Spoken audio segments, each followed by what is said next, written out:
2018 সালের 29 October Zia charitable trust দুর্নীতির মামলায় বিএনপি চেয়ারপারসন খালেদা জিয়াকে 7 বছরের সশ্রম কারাদণ্ড আদেশ দেন ঢাকার 5 নম্বর বিশেষ জজ আদালত। করা হয় 10 লাখ টাকা জরিমানা।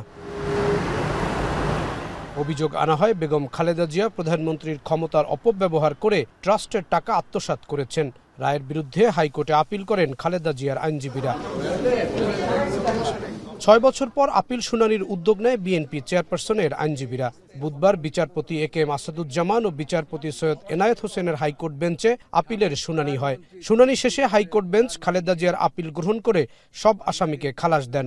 আদালত বলেছেন যে আপিলটি আমি লাইন বাই লাইন আমি এভিডেন্সগুলো পড়ে দেখেছি এবং আপনারা যে সাবমিশন দিয়েছেন এই সাবমিশনের আইনগত ভিত্তি রয়েছে, সেই জন্য আমি আপিলটি মঞ্জুর করলাম, অর্থাৎ অ্যালাউ করলাম। রাজনৈতিকভাবে হেয় করার জন্য বিগত আওয়ামী লীগ সরকার খালেদা জিয়াকে দণ্ডপ্রাপ্ত করেছে বলে অভিযোগ করেন তার আইনজীবী। 1.5 যুগ পর ন্যায় বিচার পেলেন বেগম জিয়া। দেশনেত্রী বেগম খালেদা জিয়া 2018 সনের সেই আর্জ আজকে প্রমাণিত হয়েছে। তিনি সেদিন ন্যায় বিচার চেয়েছিলেন, কিন্তু আদালত থেকে ন্যায় বিচার পাননি। যারা তার উপরে অবিচার করেছেন তারা কিন্তু এখন আর দেশেই নেই।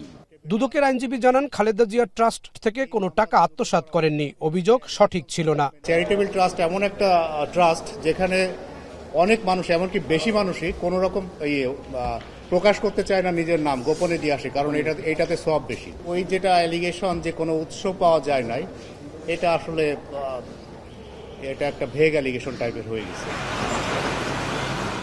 এদিকে বড়পুকুরিয়া কয়লা খনির 158 কোটি টাকা দুর্নীতির মামলায় 18 বছর পর বিএনপি চেয়ারপারসন বেগম খালেদা জিয়া সাবেক মন্ত্রী আলতাফ হোসেন চৌধুরী ও সাবেক মন্ত্রী খন্দকার মোশাররফ হোসেনকে খালাস দিয়েছেন আদালত। মামলা থেকে অব্যাহতি পেয়ে সাবেক স্বরাষ্ট্রমন্ত্রী আলতাফ হোসেন চৌধুরী ও বিএনপির স্থায়ী কমিটির সদস্য ডক্টর খন্দকার মোশাররফ হোসেন বলেন, নিজেদের স্বার্থ হাসিলের জন্য আওয়ামী লীগ সরকার এই মামলা দিয়েছিল। দুঃখের কথা হলো যে আমাদের মতো লোক, আমাদের এই বয়সে, আমাদের গত 16 বছরের অনেকগুলো বছর আমাদের বাড়ির বাইরে থাকতে হয়েছে। মা বাবার সঙ্গে দেখা হয় নাই, স্ত্রী পুত্রের সঙ্গে দেখা হয় নাই এবং আমাদের আন্ডারগ্রাউন্ডে থাকতে হয়েছে।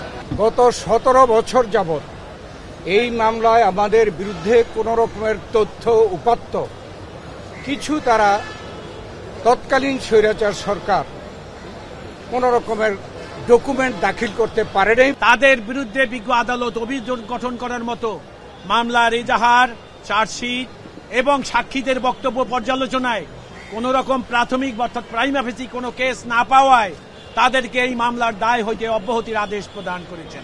এ পর্যন্ত বেগম খালেদা জিয়ার বিরুদ্ধে থাকা 37টি মামলা থেকে 28টি মামলা নিষ্পত্তি হয়ে গেল। জাহিদ হাসান, এখন, ঢাকা। শিয়া বাটার ও ভিটামিন ই সমৃদ্ধ lily glam beauty soap. Lily, always beautiful.